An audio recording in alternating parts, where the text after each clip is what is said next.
할렐루야. 3월 13일 우리 사순절 두 번째 주일 오후 예배를 우리 주님께 올려드리겠습니다. 우리 함께 기도드립니다. 사랑과 은혜가 풍성하신 여호와 하나님 은혜와 사랑을 감사합니다. 2022년 사순절 기간을 저희들이 지나고 있습니다. 특별히 오늘 사순절 두 번째 주일을 맞이해서 우리 믿음의 귀한 교우들과 함께 오후 예배를 주님 앞에 드리게 됨을 감사합니다. 참여하는 모든 자들의 마음을 주님 은혜로 인도하여 주시고 하나 되게 하시며 예배 가운데 온전함으로 나아가 주님의 풍성한 은혜를 받아 누리며 약속을 믿고 확신하는 귀하고 복된 시간 되게 하여 주시옵소서. 예배의 시종을 성령 하나님 친히 주관하사 악한 영이 틈타지 못하게 하시오며 그리고 우리가 온전함으로 주님의 음성 가운데 큰 위로와 기쁨을 누리는 귀하고 복된 시간 되게 하여 주시옵소서. 감사드립니다. 예수님 이름으로 기도드립니다. 아멘. 우리 함께 부르실 찬송은 490장 찬송입니다.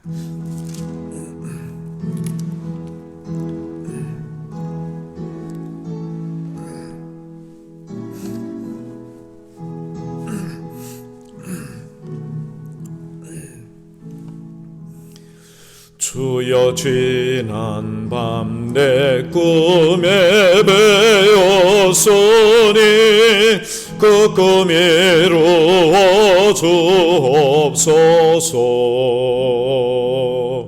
밤과 아침의 계시로 보여줘서 항상 은혜를 주옵소서. 나의 놀라운 그 정령남이 길어 장차 고난의 받을 편이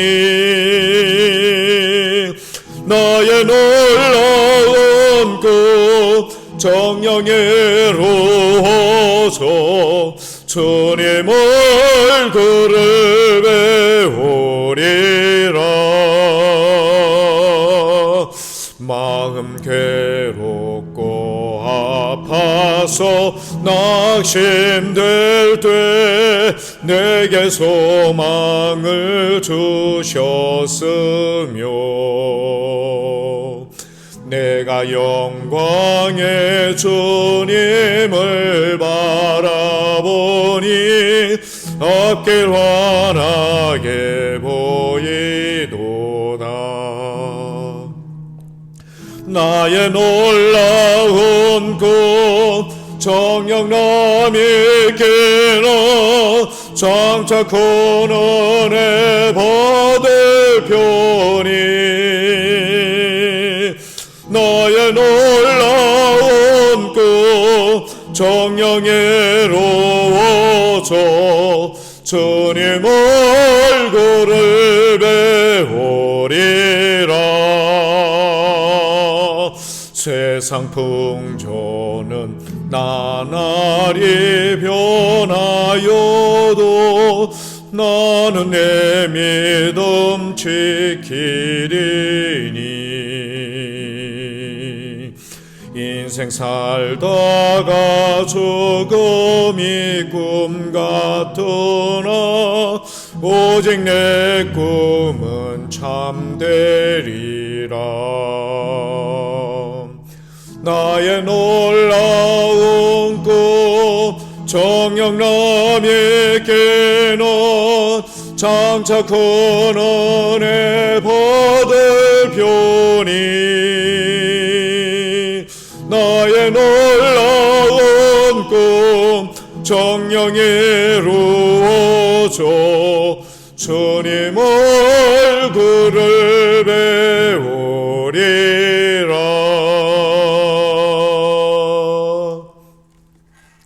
우리 이 시간 함께 기도하는 시간을 갖도록 하겠습니다. 기도하겠습니다. 만군의 여호와 하나님, 은혜와 사랑을 감사합니다. 우리에게 은혜를 주셨기에 우리 주님을 뵙고 주님을 고백하며 주님의 은혜 가운데 거하며 동행하는 인생이 된 줄 믿습니다. 세상의 모든 만물로부터 영광을 받으시며 그리고 모든 만물로부터 찬송 받으시기에 합당하신 주님, 우리가 오늘 2022년 사순절 두 번째 주일 오후 예배를 영상으로 이렇게 드리게 됨 또한 감사 올려드립니다. 우리 주님, 믿음의 귀한 교우들 참 많은 시간 동안 힘들고 어려운 상황 속에서도 지나왔음을 먼저 감사를 드립니다. 주님, 아우나 우리가 이 속히 모든 코로나 이 전염병으로부터 깨끗하게 해결받는 은혜 있기를 원합니다. 특별히 이런 어려움 때문에 나라 전체가 매우 많이 힘들어하고 있습니다. 주님, 그동안 우리에게 부어주셨던 은혜가 얼마나 컸는지를 우리가 이 일로 말미암아 다시 한번 깨닫게 됩니다. 우리 주님, 우리를 그저 불쌍히 여겨주시고 우리가 주님 앞에 감사하지도 못하였고 이 모든 것이 주님의 큰 은혜였음을 고백하지 못하였던 사실을 우리가 인정합니다. 우리 주님, 그동안 너무 좋은 환경과 여건, 우리 주님의 큰 배려, 은혜가 있었음을 고백합니다. 다시 한번 허리띠를 추스리며 긴장하며 예전 우리가 주님 앞에 나갔던 간절한 심령으로 우리 주님께 나가옵나니 주여, 특별히 이 나라 이 민족을 불쌍히 여겨주시고 새로 세워주신 대통령과 나라의 안팎이 얼마나 복잡하고 다양성으로 인하여 어렵겠습니까? 주님, 온 백성들이 합심하여 기도하게 하여 주시고 누가 누구를 믿는 시대가 아닙니다. 주님, 우리 주님이 돌보아 주시는 연초에서 연말까지 여호와의 눈이 우리를 친히 지켜주셔야만이 이 나라 이 민족이 온전하여 살 수 있습니다. 특별히 세운 교회들마다 다시 한번 회개에 합당한 열매를 맺게 하여 주시고 우리 주님, 모든 교우들이 신앙생활하면서 정말 행복해하는, 그리고 기뻐하는, 감사하는 우리 믿음의 귀한 교우들 다 될 수 있도록 역사해 주옵소서. 오늘 이 예배가 주님 앞에 온전히 상달되어지며 이제 말씀 듣기를 원하옵나니 듣는 자들의 마음을 기경하여 주시고 말씀이 아름답게 그리고 귀하게 열매 맺어질 수 있도록, 그래서 우리의 삶이 변화되며 새로워질 수 있도록 함께하여 주실 줄 믿사옵고 감사드리며 예수님 이름으로 기도드립니다. 아멘. 예, 우리 함께 보실 말씀은 누가복음 20장 27절에서부터 40절까지의 말씀입니다. 누가복음 20장 27절에서 40절까지의 말씀을 다 찾으셨으면 한 절씩 교독하시겠습니다.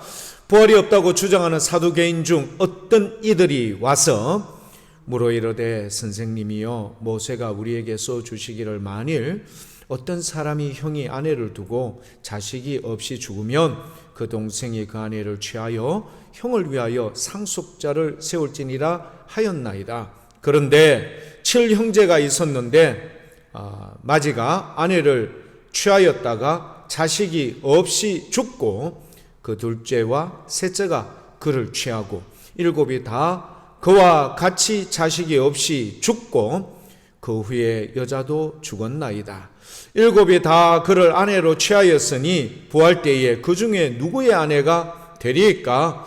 예수님께서 이르시되 이 세상의 자녀들은 장가도 가고 시집도 가되 저 세상과 및 죽은 자 가운데서 부활함을 얻기에 합당히 여김을 받은 자들은 장가가고 시집가는 일이 없으며 그들은 다시 죽을 수도 없나니 이는 천사와 동등이요 부활의 자녀로서 하나님의 자녀임이라. 죽은 자가 살아난다는 것은 모세도 가시나무 들기에 관한 그래서 주를 아브라함의 하나님이요 이삭의 하나님이요 야곱의 하나님이시라 칭하였나니 하나님은 죽은 자의 하나님이 아니요 살아있는 자의 하나님이시라. 하나님에게는 모든 사람이 살아느니라 하시니 서기관 중 어떤 사람이 말하되 선생님 잘 말씀하셨나이다 하니 그들은 아무것도 감히 더 물을 수 없음이더라. 아멘. 살아있는 자의 하나님이란 제목으로 말씀을 나누겠습니다. 예루살렘 성전을 중심으로 말하자면은 기득권 더 많은 이 부분을 장악하기 위해서 말하자면은 세력의 다툼이 있었습니다. 그 세력의 다툼은 원래는 성전은요 이 사독 계열의 사람들 제사장인 이 사람들이 이 성전을 중심적으로 이렇게 활동을 해왔고 그 모든 것을 장악해 왔습니다. 서서히 시간이 지나면서 이 사두개인들에 포함된 사람들이 어떤 사람들이 포함이 되는가 하면은요 말하자면 귀족들 이런 많은 사람들이 여기에 함께 포함이 됩니다. 자 이렇게 사두개파 사람들과 주로 평민들 일반인들 중심으로 세력을 얻고 여기에 대항하는 바리새파 사람들이 있었습니다. 성전을 중심으로 말하자면은 모종에 있던 힘 겨루기가 있었던 거죠. 자, 그런데 이 두 분류에 있어서 그들이 주장하는 바, 그 교리 부분에 상충되는 아주 중요한 부분이 있었어요. 그게 뭐냐면은요, 사두개인들은 죽음 이후에 영혼에 대한 것과 그 다음에 부활의 문제 그리고 귀신과 천사들에 대해서 부인을 했던 겁니다. 그러니까 이런 부분에 대해서 사두개인들은 철저하게 그들은 부인을 했었습니다.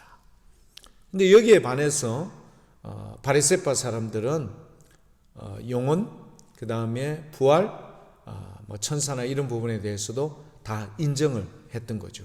그러니까 이런 교리적 부분에 있어서 아주 중요한 부분에 대립을 하니까 안 그래도 아니어도 이제 성전을 중심으로 했던 이런 기득권의 싸움이 심했던 이들 사이에는 아주 미묘한 갈등 구조가 심했던 겁니다. 그리고 오늘 말씀에도 나오죠. 어떤 서기관들이 예수님께서 부활에 대해서 명확하게 해주신 말씀에 대해서 박수를 쳤어요. 그리고 나서 선생님 참 잘 말씀하셨습니다. 서기관들 여러분 예수님 따라다니면서 시비 걸었던 사람들이거든요. 그런데 이 부분에 대해서 말씀을 했다는 말이 뭐냐? 사두개인들이 예수님에 대해서 부활에 대해서 질문하는 상황 속에 예수님께서 이 부분에 대한 명료하고 분명한 답변을 해 주신 것에 대한 찬성이었지 예수님에 대해서 그렇게 했던 것은 아니었죠. 결국은 나중에 이 바리새인들 그리고 이 사두개파 사람들이 예수님을 죽이는 일에 대해서는 그날에 두 그룹들이 하나가 마치 친구처럼 그렇게 하나로 뭉쳤던 장면을 우리가 볼 수 있습니다. 자, 이 사두개파 사람들은 왜 이것을 인정하지 않았는가? 사도행전 23장 7절과 8절. 그러니까 누구보다도 이 사도 바울이 이 사실을 잘 알고 있죠. 왜? 사도 바울은요 분명하게 이 사실을 알고 있기 때문에 자기가 이 사실을 부활에 대해서 이야기를 하면은 누구와 싸운다고요? 그렇죠. 사두개파 사람들하고 바리새파 사람들의 분쟁 다툼이 생긴다. 왜? 사도 바울이 그 이야기한 것에 바리새파 사람들은 뭐 하겠어요? 맞다. 그런데 사두개파 사람들은 뭐야? 이런 식으로 하겠죠. 그래서 사도행전 23장 8절에 보면은요, 7절에 보면은 두 무리가 뭐 했다고요? 다툼이 생겼죠. 이유가 뭐죠? 사두개파 사람들, 즉 사두개인들은 부활이 없고 천사도 없고 영도 없다 하고 바리새인들은 다 있다 함이라. 이런 결정적인 교리에, 그들이 가지고 있는 이 교리의 차이 때문에 두 그룹이 어르렁거리기 시작했던 겁니다. 하지만 성경에도 수많은 부분에 있어서 이 사두개인들이 거부하는 내용에 대해서 확실하고 분명하게 나오죠. 부활 그리고 영에 대한 것들 등등에 대해서 많이 증거가 됩니다. 특히 시가서, 욥기나 시편, 그 다음에 선지서 중에 이사야서 이런 부분에 대해서 다니엘서도 물론 2장 12절을 보면 나오지만 이런 부분에 대해서 명확하고 분명하게 나오죠. 자, 그 내용 중에서 특히 시편 16편 9절에서부터 11절에 보면은요 내용이 잘 나옵니다. 제가 시간 관계상 오늘 이사야서 26장 19절 한 절 말씀만 여러분께 읽어드리겠습니다. 이사야 26장 19절입니다. 주의 죽은 자들은 살아나고 그들의 시체들은 일어나리이다. 티끌에 누운 자들아 너희는 깨어 노래하라. 주의 이슬은 빛난 이슬이니 땅이 죽은 자들을 내놓으리로다. 아멘. 이사야 선지자가 여러분 이렇게 분명하게 이야기했죠. 그러니까 사두개인들이 이야기하는 영에 대해서, 죽은 이후에 영혼에 대해서 부인했었거든요. 그 다음에 부활에 대해서 그들은 부인했었고 천사와 귀신의 존재에 대해서도 부인을 했었지 않습니까? 그러나 이사야 선지자도 티끌, 그 다음에 땅이 이런 죽은 자들을 내놓게 된다. 죽은 자들은 살아나고 그들의 시체는 일어나겠다. 에스겔서에서도 여러분 보지 않습니까? 환상 중에 에스겔이 네가 지금 보는 게 뭐냐? 심이 마른 뼈들의 이 큰 무더기를 지금 보고 있노라. 그 뼈가 어떻게 되죠? 그렇죠. 나중에 생기가 들어가고 힘줄과 근육이 생기면서 심이 큰 군대가 된다. 이런 것들 등등 구약 성경에도 정말 많이 이런 부분에 대해서 언급이 있습니다. 자, 이런 부분에 대해서 오늘 사두개인들이요, 자기들이 주장하는 교리를 어떻게 하든지 관철시키려고 하지 않겠습니까? 이 필경 자기의 주장을 관철시켜야 돼. 왜? 그게 관철되지 않고 그게 여러분 어떻게 해요? 만약에 부정되어지면은 자기들의 이 그룹 자체가 전망이에요, 여러분. 이게 결정이 되거든요. 그러니까 예수님께 나와서 자기들의 그 교리를, 자기들이 주장하는 바를 관철시키기 위해서 어떤 질문을 하겠습니까? 매우 교묘하게 질문을 하는데요. 율법적으로 어떤 율법적인 관점에서 질문을 합니다. 어떤 질문을 했는가 하면은 두 사람 칠형제가 있는 이 형제의 마지가 결혼을 했습니다. 결혼을 했는데 이제 두 사람이 결혼을 했는데 공교롭게도 이 남편이 죽어요. 자, 그러면 남편이 죽어요. 남편이 죽으면은 율법에는 뭐라고 되어 있습니까? 이거를 형수치수제 혹은 계대 이걸 연결시키는 것을 형수치수제 혹은 계대 결혼법이라고 이렇게 되죠. 그러니까 이 말은 뭐냐면은, 자, 결혼했는데 남편이 죽으면은 이 부인은 과부가 되는 거죠. 자, 과부가 된 자식이 없어요. 그래 되면 자기의 그 재산은 어떻게 될까요? 나중에 이제 이거에 대한 이야기도 나오지만 재산이 없는 거에 대해서 이 재산을 이 여자가 다 뺏기게 됐어. 그러니까 어떻게 하죠? 그렇죠. 그 시동생이 이 집에 대를 잇게 하는 자식을 낳을 수 있도록 그렇게 형수치수제 혹은 계대 결혼법이라는 것이 있었던 거죠. 그래 되면 어떻게 될까요? 과부일지라도 재산을 빼앗기지 않게 되고, 그리고 어려운 삶 속에 있는 그들을 보호해 주기 위한 하나의 방법으로 형수치수제와 계대 결혼법이라는 것을 율법적으로 이렇게 했죠. 자, 그런데 이걸 들고 나온 거예요. 이걸 들고 나와서. 뭐죠? 두 번째, 세 번째, 네 번째도 계속해서 무조건 이 여자하고 결혼하면 다 죽어 나왔어요. 다 죽고 난 뒤에 그러면 예수님께서 이야기하는 그 부활때라고 그들은 부활에 대해서 부정하지만 부활 때 그러면은 이 부활 때 도대체 이 한 여자와 여러 많은 남편이 되지 않습니까? 그러니까 어떻게 되죠? 일처다부제가 된 거예요. 이거는 율법적으로 절대 용납이 되지 않는 문제죠. 부활 때 만약에 이런 상황이 일처다부제가 되었을 때 이거 어떻게 설명 좀 해보세요. 이 이야기거든요. 그러니까 사람도 막 확실하게 막 너무 많이 붙인 거예요. 한 명, 두 명이 아니라 7명의 형제를 붙여가지고 이렇게 이런 상황을 딱 될 때 그런 상황이 있다는 게 아니라 될 때 어떻게 설명을 하시겠냐. 그러니까 그 말은 뭐죠? 일처다부제가 되니까 이거는 율법적으로 문제가 된다 이런 말입니다. 율법적으로 문제가 되니까 결국은 무슨 말이죠?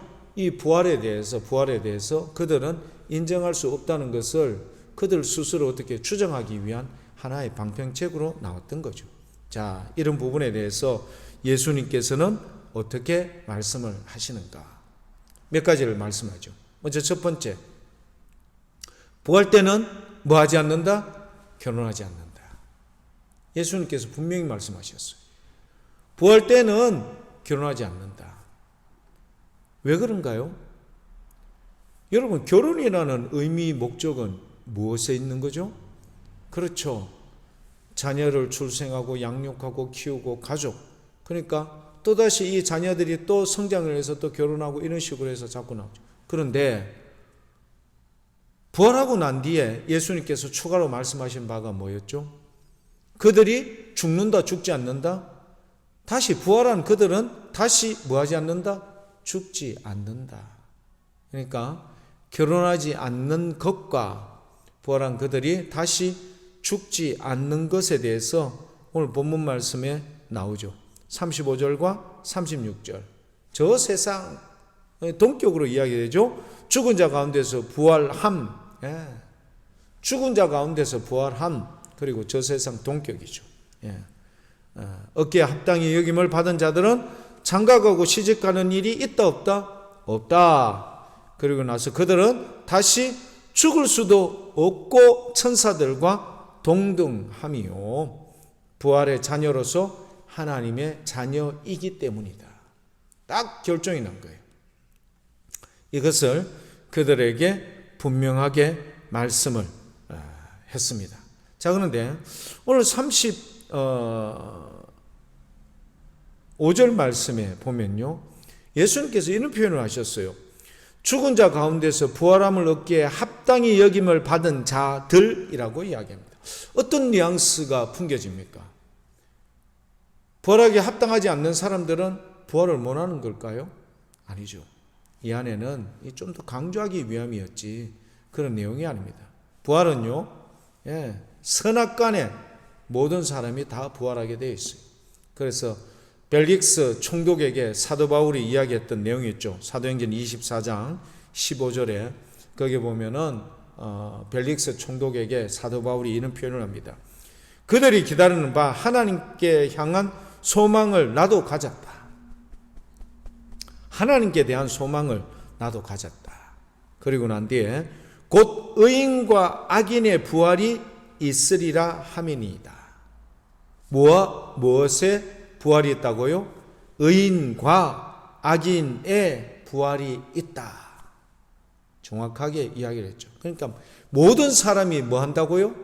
예수님의 재림 때는 무조건 다 부활하게 된 거예요. 마태복음에 보면 예수님의 십자가 사건 때 어떤 사건이 벌어진다고 했죠? 무덤이 열리고 죽었던 자가 일어나서 막 돌아다니는 거.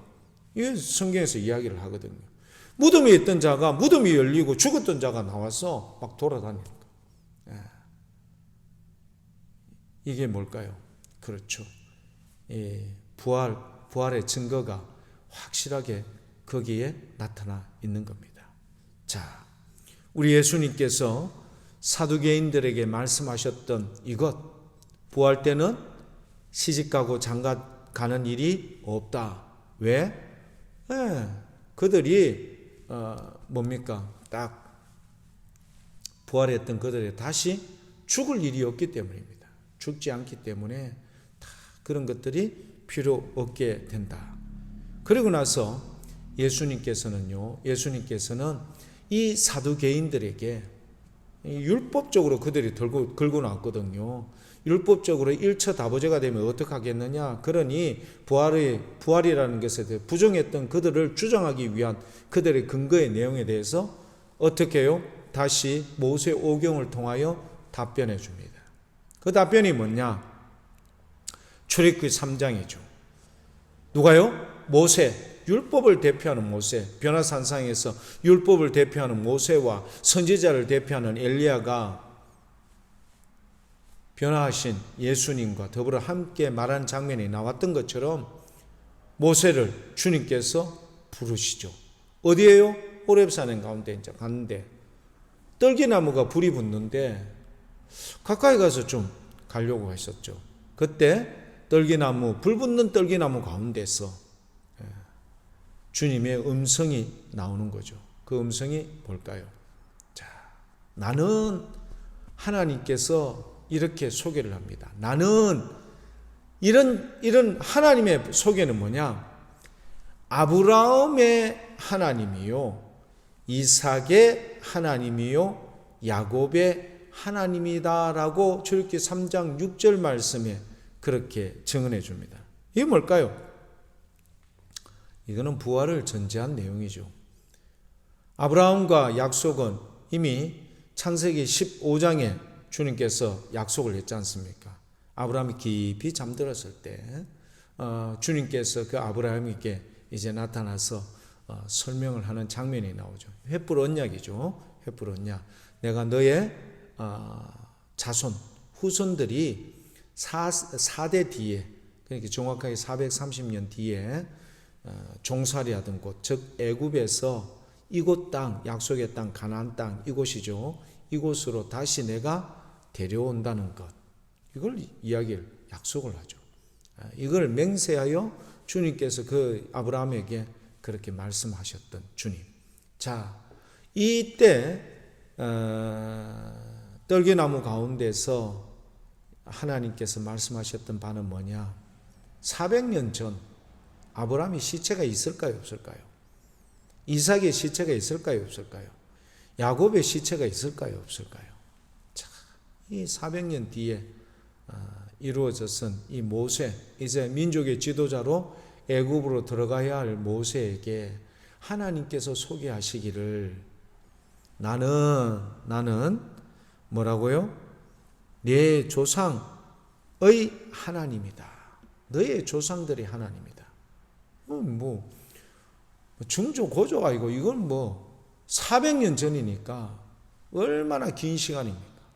그런데 뭐라고 말씀하시는가 하면은 그 아브라함의 하나님이시고 이삭의 하나님이시고 야곱의 하나님이시다. 이 뭐가 전제가 된 거죠? 부활. 죽은 아브라함, 죽은 이삭, 죽은 야곱이 아니라 살아있는 자의 하나님이신 것을 명제하고 있습니다. 참 중요한 말씀입니다. 그들이 죽어 없는 것처럼 보일지 모르지만 그러나 하나님 앞에서는 모든 자들이 다 어떻게 된다고요? 살아있는. 그러니까 오늘 말씀에도 나오죠. 39절 서기관이 어떤 사람이 38절 하나님은 죽은 자의 하나님이 아니요 살아있는 자의 하나님이시라. 하나님에게는 모든 사람이 어떠하다고요? 살았느니라.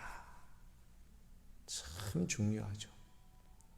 그러니까 우리가 지금 숨쉬고 있는 이 살아있는 것, 여기에 대해서 얘기하는 게 아니라 하나님에게는요 모든 사람이 다 살아있어요. 그래서 아브라함에게도 하나님이 되지만 이삭에게도 하나님이 되고요, 바로 야곱에게도 하나님이 되는 겁니다.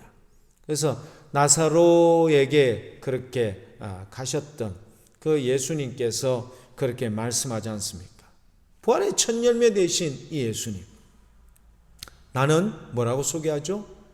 부활이요 생명이니 나를 믿는 자는 죽어도 살겠고 무릇 살아서 나를 믿는 자는 영원히 죽지 않는 것을 내가 믿느냐 마르다야, 이 말이거든요. 예수님께서는 나는 뭐라고요? 부활이다. 왜? 부활의 첫 열매가 되셨지 않습니까? 나는 부활이고 생명이다. 나를 믿는 자는 죽어도 살아난다. 죽어도 살겠고 무릇 살아서 나를 믿는 자는 영원히 죽지 아니하리라. 이것을 네가 믿느냐? 이렇게 말씀해 주셨습니다. 바리새인들, 아니 사두개인들이 예수님 앞에 부활에 대해서 그들이 주장하는 바, 부활이 없다, 혹은 천사나 귀신이 없다, 그렇게 얘기했던, 영원히 사람이 죽은 이유 영원히 없다 라고 부정했던 그들에 대해서 부활이 있음을, 그리고 천사와 귀신이 있음을 예수님께서 분명하게 말씀해 주실 뿐만 아니라 첨언해서 주셨던 말씀이 뭘까요? 부활한 그들은 결혼, 장가가거나 시집가는 일도 없고, 또한 말씀하시는 바가 뭐죠? 그렇죠. 부활한 그들은 다시 뭐하지 않는다? 죽지 않는다라는 말씀을 주님께서 사두개인들의 질문에 대해서 답변해 주면서 오늘 저와 여러분들에게도 분명하게 말씀해 주신 줄 믿습니다. 사랑하는 교회 여러분, 부활의 산 증인이 되며 우리가 부활의 첫 열매 되신 예수 그리스도와 함께 이 땅에 살지라도 이런 부활 신앙이 늘 우리 가운데 충만하여 우리 하나님의 풍성한 은혜와 사랑으로 믿지 않는 자들에게 증거할 수 있는 믿음의 귀한 자들 다 될 수 있길 축복합니다. 기도하겠습니다. 아버지 하나님, 은혜와 사랑을 감사합니다. 우리 오늘 이 시간 우리 부활의 주님께서 사두개인들을 통하여 주셨던 이 분명하고 확신 있는 말씀, 우리가 이 말씀을 굳게 믿고 하나님에게는 모든 사람이 살았느니라, 하나님에게는 모든 사람이 살았느니라, 죽음에 대한, 죄와 죽음에 대한 문제로 인하여 고통받는 자들에게 분명하고 확신 있는 믿음의 귀한 은혜가 우리 모든 자들에게 충만할 수 있도록 역사해 주시옵소서. 감사드리며 예수님 이름으로 기도드립니다. 아멘. 우리 말씀을 생각하면서 부르실 찬송은 492장 삼시 세상에 내가 살면서 우리 함께 찬송 부르시겠습니다.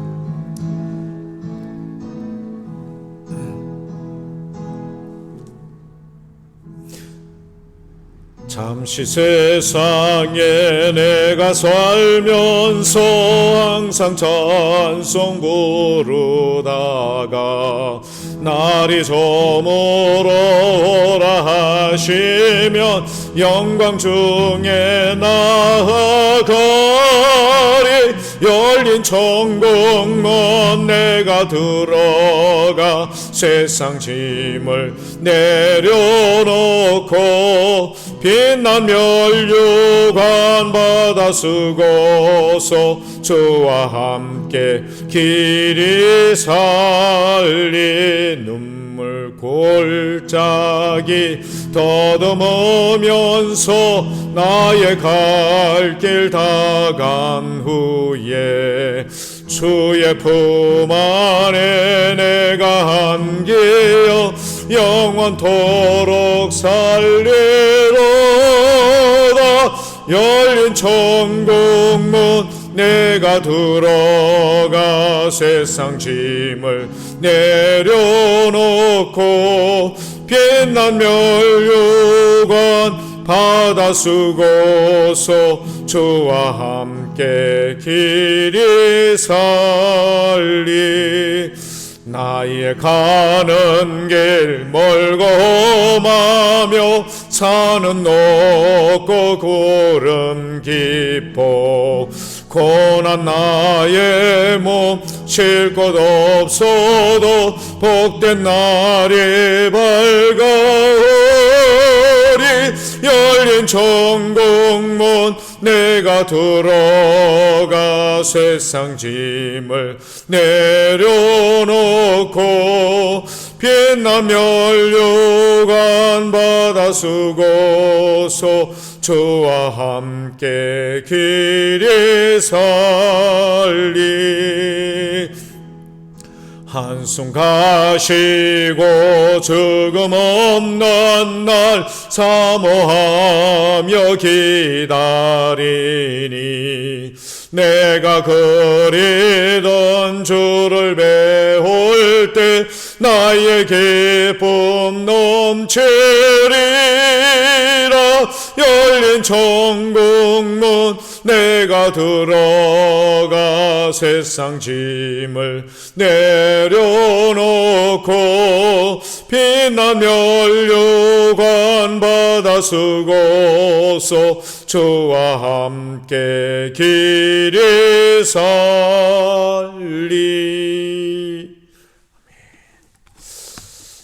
교우 여러분 건강 각별히 잘 챙기시고요. 우리 사순절 기간입니다. 계속해서 경건된 마음으로 우리 이 사순절을 잘 지킬 수 있길 바라겠습니다. 기도하겠습니다. 지금은 우리 주 예수 그리스도의 은혜와 아버지 하나님의 만극하신 사랑과 성령 하나님의 위로교통 역사 충만하심이 우리 주님 감사합니다. 고맙습니다. 우리에게 다시 한번 부활의 귀한 소망과 믿음, 확신 있게 은혜를 허락해 주셔서 이 험난한 시대를 살아갈 때 영원한 주님의 나라를 기억하며 주의 백성됨을 소망하며 우리의 삶을 헛되이 함부로 살지 않고 신실한 믿음의 종으로 청지기의 삶을 살되 우리 하나님의 영광을 위해서 끝까지 나의 달려갈 길 다 달려가는 순간까지 신실한 믿음의 종으로 살기를 고백하는 사랑하는 교우들 그 머리 위에 지금부터 영원토록 함께 하시기를 간절히 축원하옵나이다. 아멘. 감사합니다. 여러분 한 주 동안도 주 안에서 꼭 승리할 수 있길 축복합니다. 감사합니다.